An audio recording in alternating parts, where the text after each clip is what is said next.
Welcome to Platinum Northwest TV News. Here are your headlines. The South African Police Service teams up with the Vikela Association to tackle crime in Ikageng.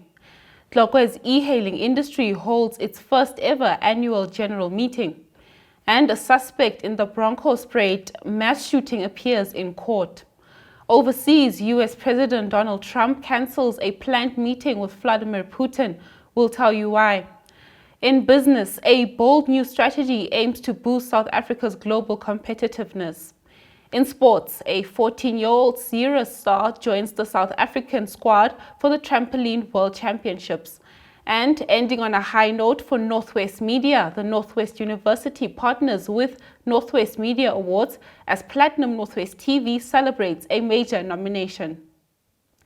A warm welcome to you and thank you for joining us.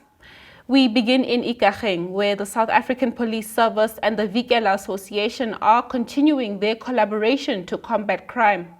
On Tuesday, the Vikela Community Service successfully transferred weapons and other confiscated items from individuals involved in illicit activities to the local police authorities. The Vikela is a community-led initiative comprised of residents who volunteer to patrol the village during nighttime hours with the purpose of deterring criminal activity and assisting in the collection of recovered items. Our reporter was at the handover event. Here's more. Gompieno kwa extension 11 mo kgaolong ya Ikageng ba mokgatlo ba ne ba neelana ka dilwana tseo go ba tirelo ya sepodisi e le go bontsha diphitlhelelo tsa bone. Mo puisano le rona moeteledipele wa mokgatlong e leng mme Emma Mosepele o ile a bua jaana. Ya re batsadi a re tlogeleng go buella bana a re thusaneng ka re bana ba a se ba lona fela le banosi ke bana ba rona ke bana ba setšhaba so a re thusaneng ka go dirukutse tse di farologaneng ka kwano mo extension 11 ba tlhalositse jalo gore ba dirisana mmogo le sepodisa ka go ka gapa disenyi kana dibetsa tseno ba di neele sepodisa mme dikgetsi tse dingwe di kgone di atlege kwa sepodiseng ka gonne se re di tsaya jaaka bopaki re le sepodisa e ka mo re rotloetsang baagi ba rona gore a re tswelele re dirisane mmogo ditlhopha tse di lwantshang bosenyi a di tswelele go etegela mo dikarolong tse di farologaneng re tle re kgone go ka fedisa bosenyi bo bo farologaneng. The Tlokwe E-Hailing Transit Association held its first ever AGM this week. The gathering brought together operators, stakeholders and officials to discuss safety, regulation and the future of the industry. Dumelang magolo ke nna Lebogang Clifford Masinga ke the spokesperson of Tlokwe E-Hailing Association Transit ke association e bereka mo Potchefstroom. Tlokwe E-Hailing Association ke association ya di e-hailing drivers. Wena Bolt, wena Uber, wena Maximo, wena. So now that association is the e-hailing drivers. And now we are expanding to cover also the door-to-door drivers and other drivers that are not recognized, but now they want to regulate themselves. Yeah, we put them under us, yes. Yeah, it was very difficult. I cannot lie. Because now remember, we are a small baby that we are trying to regulate ourselves. And now in most cases, mabati a mantsi a re fitlang go kota mo ona ha re bulelwe wa bo. So it was not easy.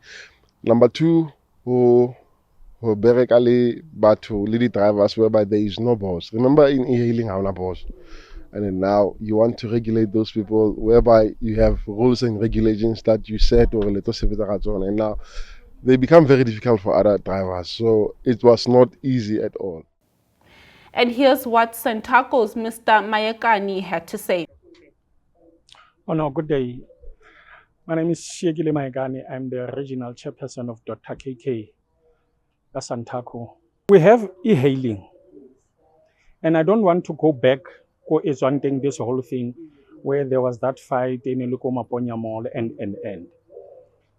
But I came got the invitation here, the e-hailing, banale their AGM today. And in our structures, after 12 months, you have to hold your AGM, which is your annual general meeting. That's where you give reports. The secretary must have a report, the treasurer and the chairperson. you account actually what have you been doing, the operation and everything. You give a report of that. But the taxi, even now, they don't understand the e-hailing is wakai.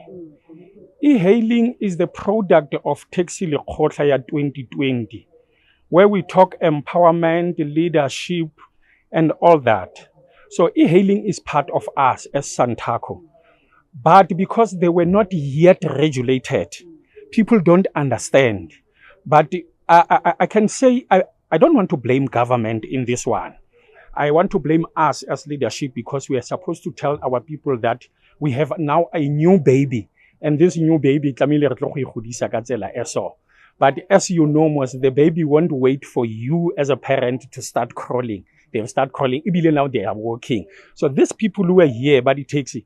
They came thinking that these people are launching today. That's why I was explaining to them that this is not a launch. They have launched, they have registered the association. It's their AGM. That means they have 12 months in existence. Yes. Bolt's Graham Walker also weighed in. Hi there, my name is Graham Walker. I'm a Senior Operations Manager for Bolt South Africa. We're here on the ground today in Potch. We've been invited by the local e-hailing association just to attend the AGM. We do see this as encouraging, getting invites to these sorts of meetings. We do understand that one of the big challenges facing drivers in the region and across South Africa right now are the new e-hailing regulations that were gazetted last month in South Africa. So obviously there's lots of questions floating around. Things are starting to formalize as the PREs begin to roll out their implementation plans for operators around the country. So I think for us it's important just to get on the ground to understand how things are starting to unfold locally, and then that helps us to understand how we can support local operators to become licensed. So from our perspective, we see the new regulations as very encouraging. Now formalizes the industry, and our goal is to make sure that we get to 100% compliance as quickly as possible. So as each province rolls out their requirements, we're going to do whatever it takes to support them, as well as support the operators to get licensed. It was also really great to get some feedback on the ground here from local operators in terms of some of the challenges they face, and it's really nice to get out into the smaller centres, get out of the big metros, and just so we can get some of that feedback. We will take it with us back to Joburg, to our office, to start working on some solutions as well for the local operators here in Potch and Klerksdorp. So yeah, that was really encouraging to get some good questions and some good insights that you don't normally get unless you actually get on the ground. So yeah, we do appreciate being here. In education, matric students have expressed their gratitude to the Northwest Education Department for the different ways that it has worked to support them. One of these measures include the Last Push and other study camps, which are designed to provide and encourage as well as support students throughout the exam period. Elisa Batsile filed this report. Bangwe ba barutwana bano ba sekolo se segolo sa Setlhopo gaufi le Mahikeng mo Northwest ba re ba itumelela matsapa a tshotsweng ke lefapha go ba rupelela go utlwala ka nako ya ditlhatlhobo tsa bofelo jwa ngwaga, go akaretsa le tshegetso eo ba ntseng ba e bona go tswa mo batsading ba bone. Go se go tsolo a re seo lefapha le se dirang se se ka sa felela mo barutwaneng ba monongwaga, mme le ngwaga o tlang ba tsele barutwana matsapa. Molato la gona ne se le bonolo e le ruri ba getso, mme ka kemonokeng ya batsadi ba rona, barutabana ba rona, bogolo segolo e bong morutabana wa rona o tshotseng karolo mo borutwaneng a rulaganya marobalo ko sekolong go dirileng gore re oketse maduo a dula a re rotloetsa le gore lemosa botlhokwa jwa thuto. Ga e tla mo thotloetsong le dithuso go tswa mo batsading ba rona ka bobedi, go ne go se bonolo ka gore ne re babedi. Jaaka fa barutwana bano ba ne ba kwala serutwa sa English Home Language Paper 3, barwadi a tsolo ba mawelana bare ba ipaakantse go utlwala le fa bana le tsholofelo e tletseng ya gore go tla nna le tokafalo le maduo a namatshang. Re rata go leboga diatla tsotlhe tse di reagileng gore re be re ipaakanyeditse ditlhatlhobo tsa bofelo jwa ngwaga. Ngwana Sejo wa tlhakanela. Potso ya letsatsi ke gore a re ipaakanyeditse ditlhatlhobo. Tshegetso e re e neilweng ke mongwe le mongwe ke yone e re dirileng gore re be re ipaakantse. Matsapa a re a tseileng go ya go lebelela tse re di rutilweng e re fa tshepo ele ya gore e be re na le tumelo ya gore re tla kgona. Mokhuduthamaga wa lefapha la thuto mo Northwest o ikuela ke monokeng go barutwana ba matric gore ba falole ka dinaledi. Elisa Batsile, Platinum Northwest TV, Mahikeng. We go now to Matlosana, where the Northwest Provincial Legislature Standing Committee on Provincial Public Accounts has, which is chaired by Smart Mate, has expressed extreme shock at the increasing unauthorized and irregular wasteful expenditure of the municipality, which sits at 11 billion rand in the 2024-25 financial year.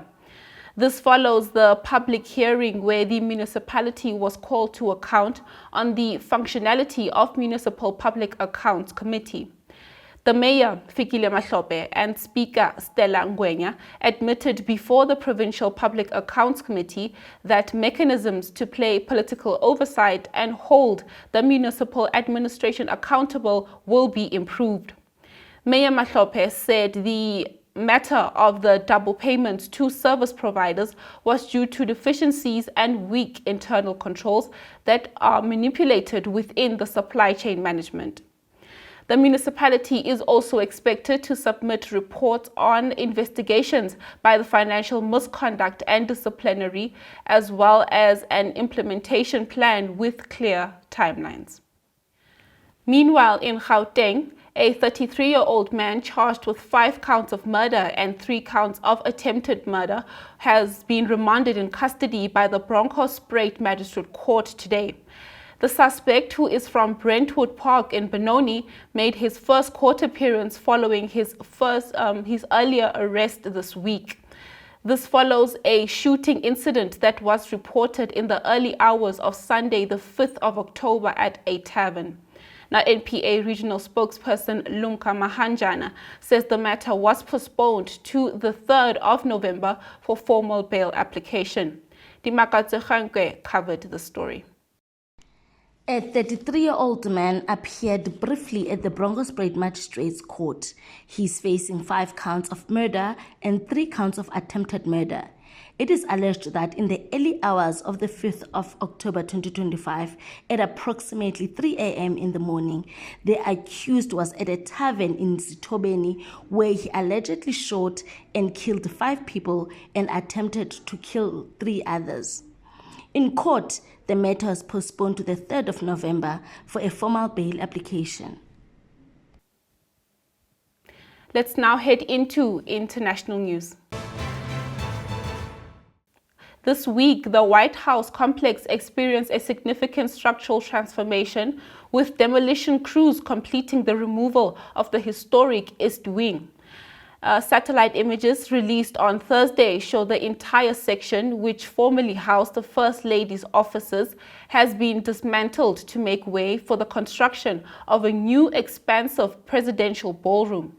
Although President Trump had previously stated that the 90,000 square foot ballroom addition wouldn't affect the existing structure, the East Wing was extensively demolished with little advance notice.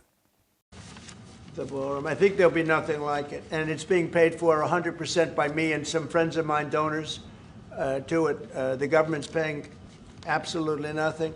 We're also working with the military on it because they want to make sure everything's perfect, and the military is very much involved in this. They want to make sure everything is absolutely beautiful. You can see the kind of interiors that we're talking about. That's an interior of the ballroom, and it's the highest level.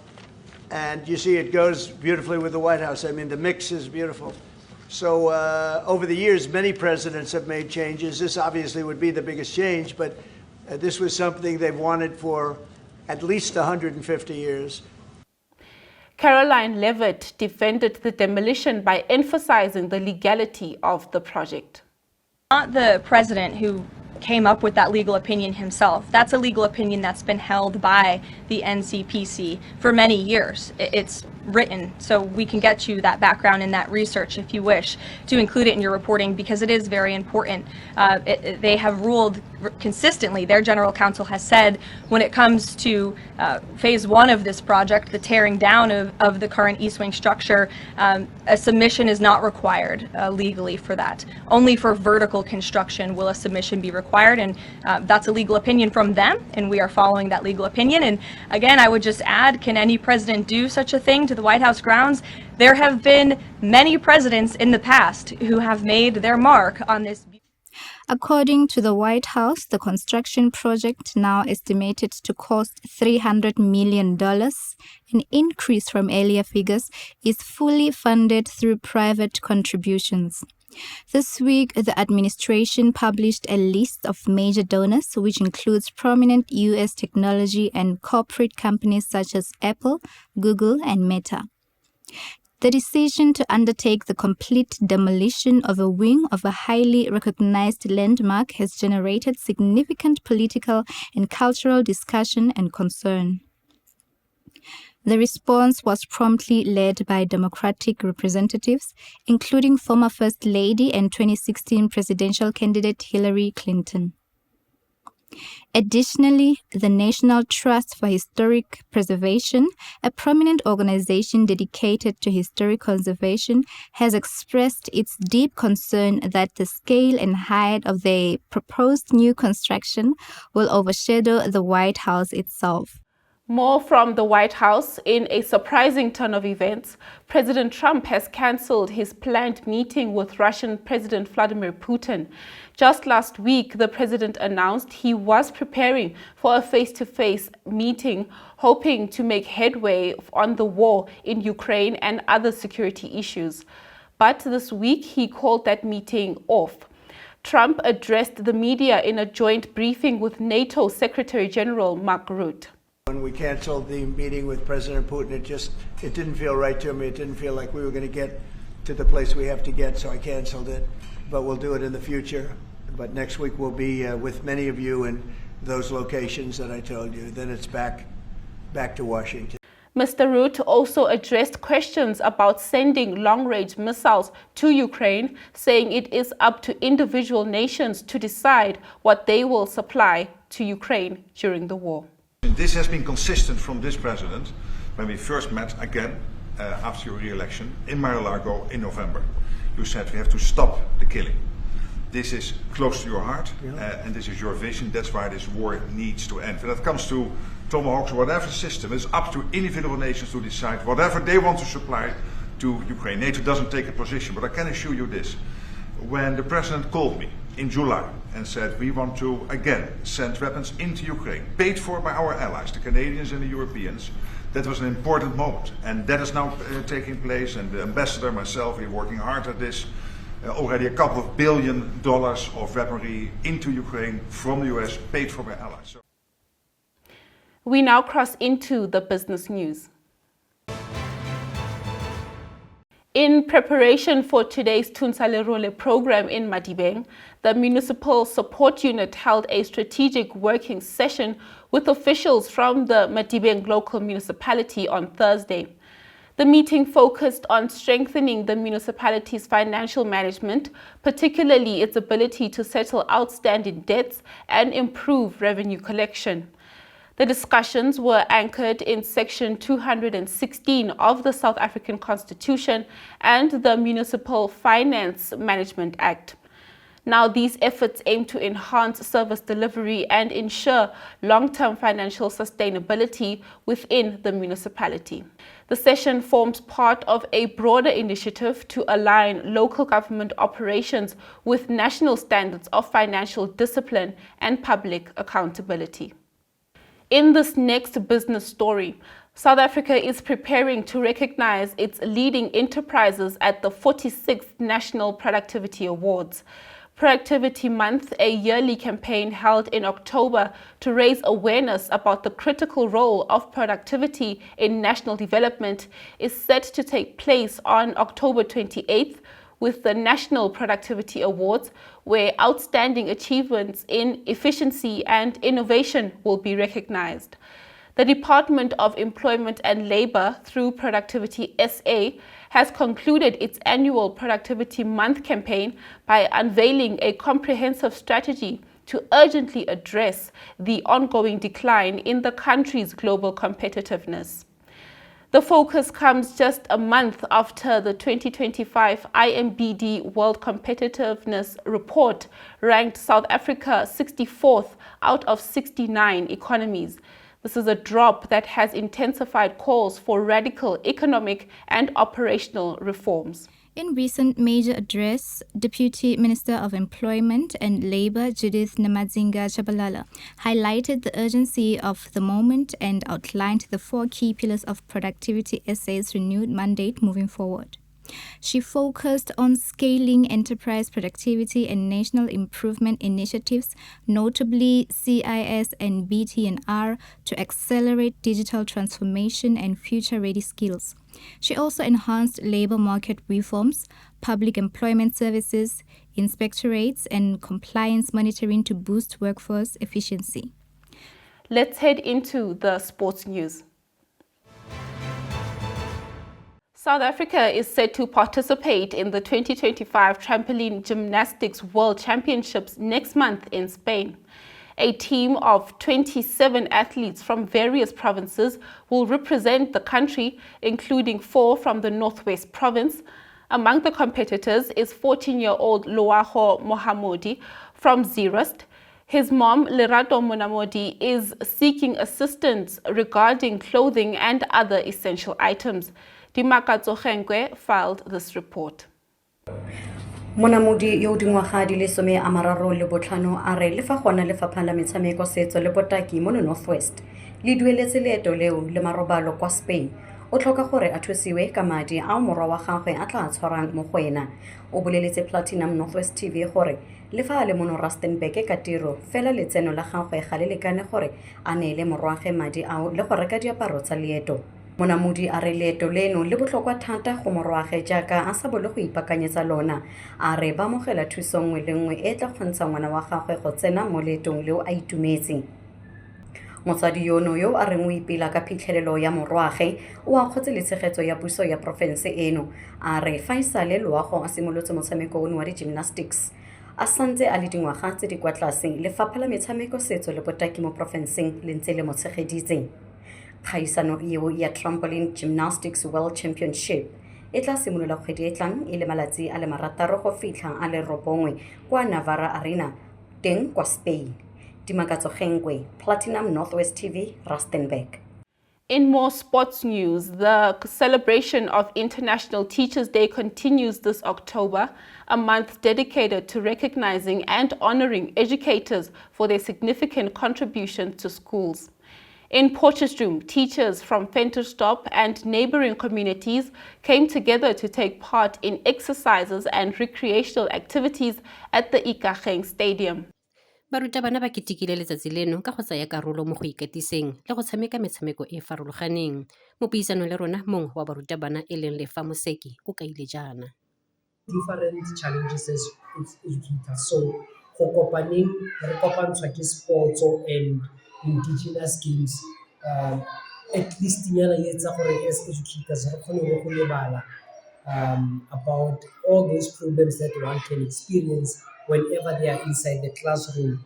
So the challenges that educators are facing in schools are those whereby learners bullying, number one in Natin. Some of them educators have the discipline in class. It becomes a problem because with the assistance from the school itself, it becomes a problem whereby different stakeholders will take time to can even respond to the problem. I involve police, traffic cop, they do come, but sometimes it's a little bit of a problem. Moseki o buile gape a ikuela go batsadi gore ba tseye tsia dithuto tsa bana ba bone ka go ba rotloetsa le go ba emanokeng. Dikgang ke tsa Platinum Northwest TV, nna ke Sister Masilo ka kwana Potchefstroom. we wrap up with some good news from the media world. The organizers of the Northwest Media Awards have announced that the Northwest University will be the headline sponsor for the 2025 edition of the awards. Founder Ananias Ndlovu says this partnership marks a major milestone in uplifting the province's media landscape, especially community media. It is a proud moment for Platinum Northwest TV, nominated for Online Media House of the Year. Ratanang Lithabane is in the running for Camera Operator of the Year. And in the Newsreader of the Year category, my colleague Ritabile Mokwatle and I have both been nominated. Voting is open until November 30th and is via SMS. The awards ceremony will take place on the 5th of December at the Rustenburg Civic Center. The Northwest University top management, led by Vice-Chancellor Professor Bismarck Chobeka, will present the awards to some of the winners, who will also walk away with cash prizes in recognition of their excellence and dedication to journalism. And that's a wrap on your news. Remember, you can catch all these and more on our digital platforms.